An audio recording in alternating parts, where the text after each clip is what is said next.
In the dim, rain-soaked alleyways of a forgotten corner of Chicago, where the city's relentless pulse faded into shadows and despair, a young man named Elias huddled against a crumbling brick wall, his body trembling not just from the cold autumn downpour but from the weight of a life unraveling thread by thread. At 25, he had already buried his dreams beneath layers of regret and loss. His parents gone in a car accident when he was just a teen, his once promising future as an artist shattered by addiction's cruel grip, and now, eviction from his rundown apartment leaving him utterly homeless, clutching a soaked backpack that held the remnants of his world. A faded sketchbook, a few crumpled dollars, and a vial of pills that whispered promises of escape. As the rain hammered down like judgment from the heavens, Elias stared at the puddle reflecting his hollow eyes, wondering if this was the night he would finally surrender to the darkness that had stalked him for so long, his fingers inching toward the vial in a silent plea for release. If you believe in the power of kindness and second chances, hit that like button right now, drop a comment sharing your own story of compassion, share this video with someone who needs to hear it, and subscribe to Kindness Speaks for more tales that remind us of humanity's light in the darkest times. Elias's journey into this abyss hadn't been sudden, it was a slow erosion, like a river carving canyons through stone. Growing up in a modest suburb, he had been the boy with the infectious laugh and a pencil always in hand, sketching worlds far brighter than his own. His mother, a gentle soul who worked double shifts as a nurse, would frame his drawings on the kitchen walls, her eyes sparkling with pride as she whispered that he was destined for greatness. His father, a mechanic with calloused hands and a heart full of stories, taught him to see beauty in the ordinary, the curve of a wrench, the symmetry of an engine block. But when a drunk driver shattered their family car on a foggy highway one winter night, taking both parents in an instant, Elias was thrust into a foster system that felt more like a revolving door of indifference than a safety net. At 16, he aged out, armed with nothing but grief and a burning need to numb it. He turned to art school on a partial scholarship, pouring his soul into canvases that screamed of loss and longing, but the pain proved too vast, and soon, pills became his silent companions, dulling the edges until they blurred everything: his talent, his relationships, his will to fight. The streets became his reluctant home after the eviction, a harsh teacher in survival's brutal curriculum. Elias wandered from shelter to shelter, but the waits were endless, the beds infested, and the rules suffocating for a mind already fractured. He panhandled on bustling corners, his sign reading, "Anything helps," in shaky letters, but most passers-by averted their eyes, their hurried steps a symphony of apathy. Hunger gnawed at him constantly, a hollow ache that mirrored the emptiness in his chest, and sleep came in fitful bursts on park benches or under overpasses, where the roar of traffic drowned out his nightmares. Isolation wrapped around him like a shroud. Friends from his old life had drifted away, embarrassed or overwhelmed by his descent, and the few attempts at jobs, stocking shelves, washing dishes, ended in failure when withdrawal shakes made his hands unsteady or when he showed up late, lost in a fog of despair. Each day blended into the next, a monotonous cycle of scavenging for food in dumpsters behind restaurants, avoiding the predatory gaze of those who preyed on the vulnerable, and wrestling with the demons that urged him toward that final, irreversible step.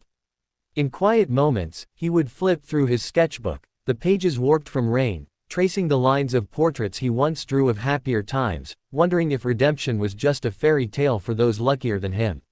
One particularly bleak evening, as twilight bled into night and the city's lights flickered on like distant stars mocking his plight, Elias found himself slumped outside a small coffee shop called Brewed Awakening, its warm glow spilling onto the sidewalk like an invitation he knew he didn't deserve.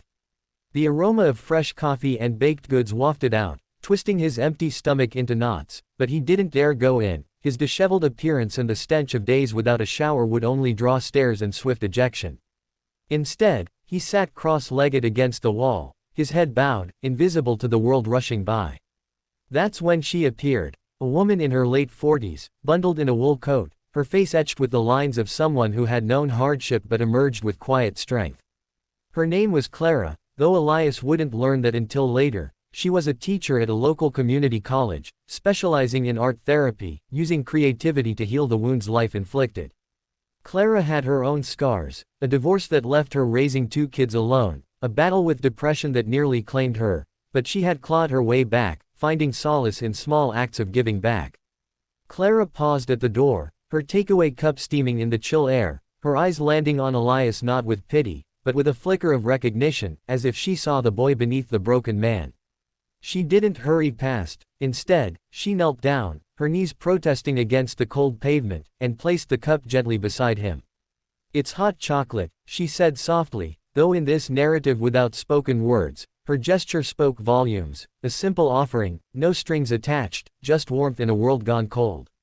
Elias looked up, startled, his guarded eyes meeting hers for a brief moment before darting away, but in that instant, something stirred within him, a tiny spark amid the ashes. She didn't linger to preach or probe, she simply nodded and walked away, her heels clicking into the night, leaving behind not just the drink but a seed of possibility. Elias wrapped his numb fingers around the cup, the heat seeping through like a lifeline, and for the first time in months, he felt seen, not as a problem to be solved, but as a human worthy of kindness. That small act lingered in Elias's mind like a persistent whisper, challenging the narrative of worthlessness that had defined him. The next day, emboldened by the memory, he ventured into the coffee shop during a quiet hour, using his last few dollars for a black coffee and a corner seat where he could sketch without disturbance. His hands shook as he drew, but the lines came alive, a rough portrait of Clara from memory, her eyes kind and knowing. The shop owner, a burly man named Tom with a tattooed arm and a gruff exterior hiding a soft heart, noticed him and didn't chase him out. Instead, he refilled the coffee once, muttering something about artists needing fuel. Elias returned the following day, and then the next, the routine becoming a fragile anchor in his stormy sea. But challenges mounted, withdrawal symptoms hit hard, waves of nausea and anxiety that left him curled up in alleys, questioning if change was worth the agony. He relapsed once, twice, the pills calling him back with false comfort, each slip deepening his self-loathing, making him wonder if Clara's kindness had been a cruel tease from fate. Yet, the transformation began subtly, like dawn creeping over the horizon. Clara returned to the shop a week later, spotting Elias in the corner, his sketchbook open.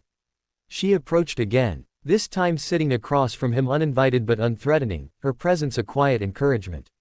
Over time, through gestures and shared silences, she learned of his art background and offered a brochure for a free community art class she taught, slipping it into his hand with an encouraging pat.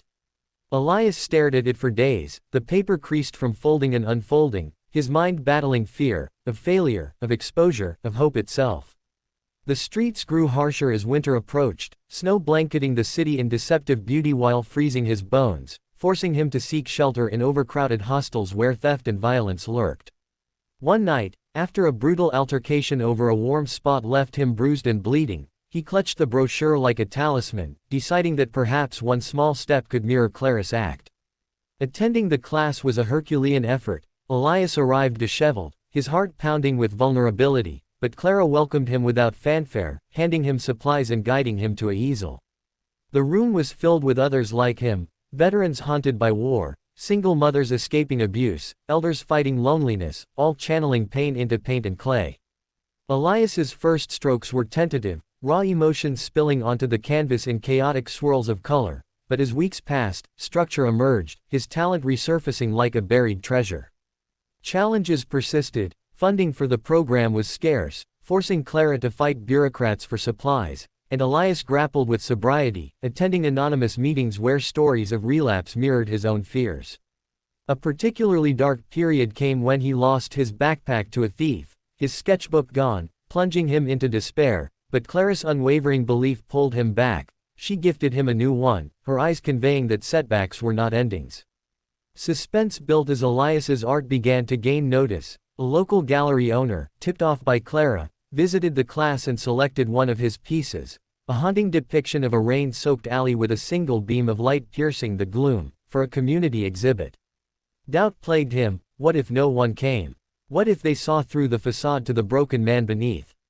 The night of the show arrived amid a swirling snowstorm, the gallery's lights a beacon against the whiteout.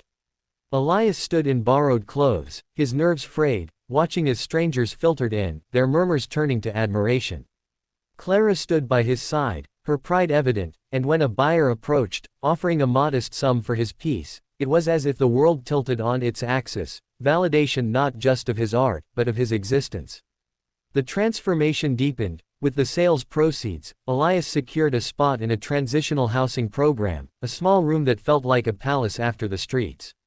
He enrolled in counseling, confronting the grief that had festered for years, tears flowing freely in sessions that peeled back layers of pain. Clara became a mentor, her small act evolving into a bond of mutual healing. She shared her own struggles, revealing how helping others mended her fractures. Elias's art flourished, exhibitions leading to commissions, his style evolving from darkness to infusions of hope, canvases now blooming with color and light. He volunteered at the art class, paying forward the kindness, guiding others through their storms. Yet, the journey wasn't linear, temptations lingered, old habits whispering during lonely nights, but each time, the memory of that hot chocolate cup anchored him, a reminder that one small act could ignite profound change. As Elias stood on a stage years later, accepting an award for emerging artists, the audience a sea of faces blurred by spotlights, he reflected on the alley where it all began, the rain, the despair, the stranger's gift. His life, once a fragile thread, had woven into a tapestry of resilience, inspiring those around him to believe in redemption's quiet power. The scars remained, etched into his soul, but they no longer defined him. Instead, they fueled his purpose, a testament to how fragility could birth strength.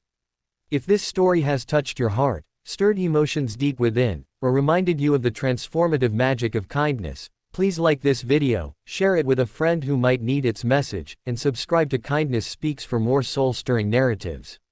Before we end, I have a special request. In the comments below, share the line, "One small act can change everything," if you've ever witnessed or experienced the ripple of compassion in your own life.